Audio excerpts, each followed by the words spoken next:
Attachment is the cause of unhappiness, and Buddhism teaches that the way to peace is not to control life, but to learn how to let go. That sentence can sound harsh at first, almost offensive, because attachment feels like love. It feels like safety. It feels like meaning. But what Buddhism points to is not that love causes suffering, it's that gripping causes suffering.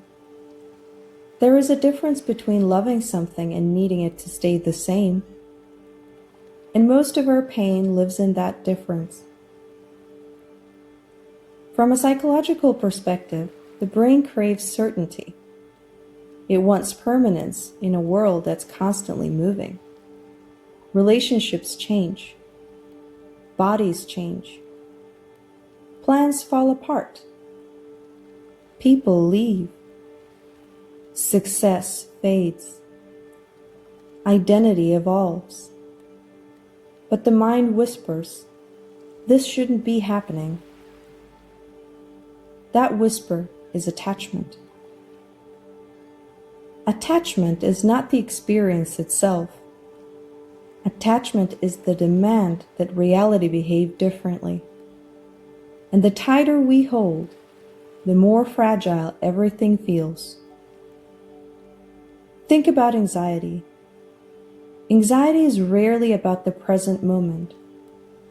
It's about trying to secure a future that cannot be secured. We attach to outcomes. We attach to versions of people. We attach to how life is supposed to look. And when reality refuses to cooperate, the nervous system interprets it as danger. This is why loss hurts so deeply. Not only because something changed, but because we were convinced it shouldn't. Buddhism doesn't say don't love.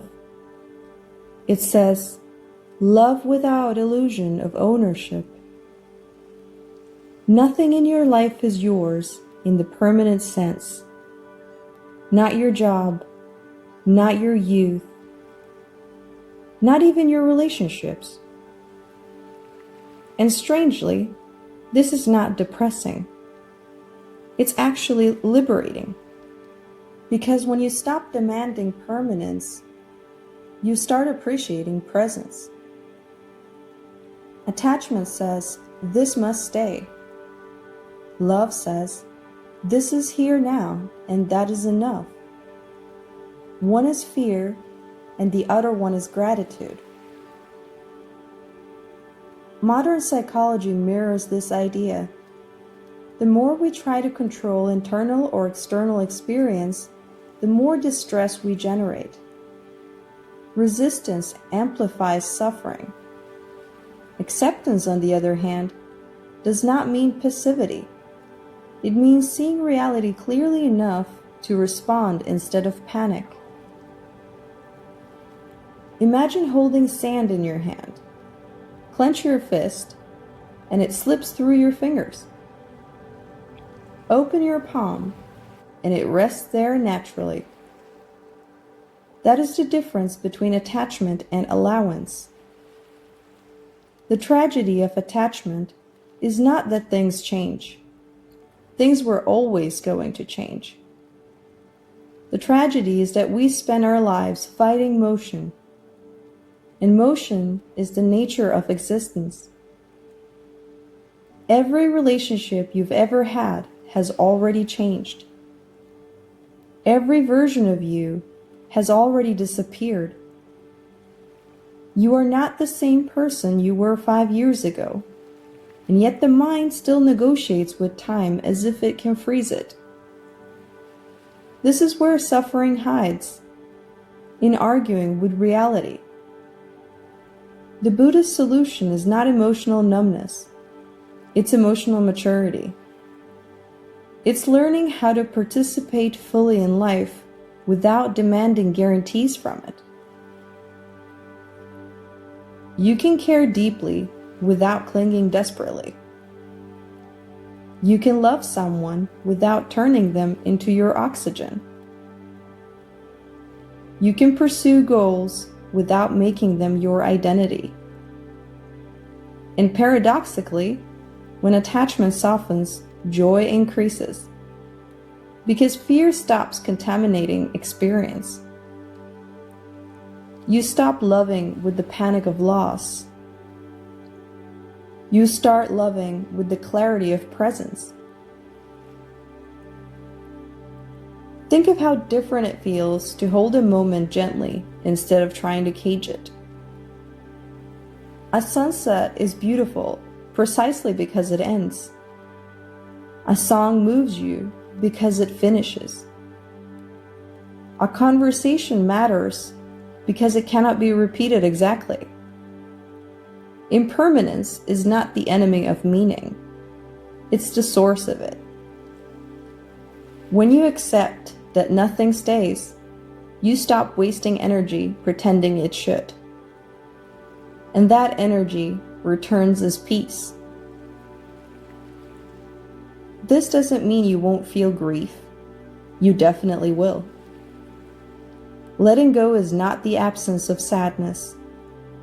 It's the absence of resistance to sadness.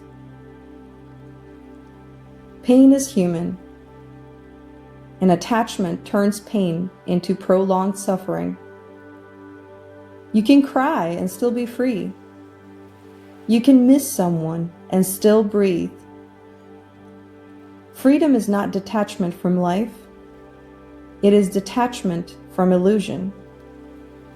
The illusion that life owes you permanence. And once that illusion softens, something unexpected happens. You become lighter, not careless, not indifferent, just lighter. You begin to move forward with life instead of against it. Relationships feel richer because you see their fragility. Moments feel brighter because you know they pass. Even difficulty feels survivable because you understand that this too moves and this too passes.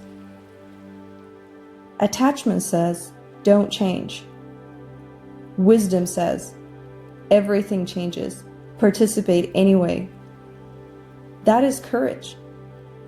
And that is the Buddhist path to happiness. Not controlling the river, but learning how to float. You don't stop loving. You stop gripping. You stop holding on. And with that, life becomes breathable again.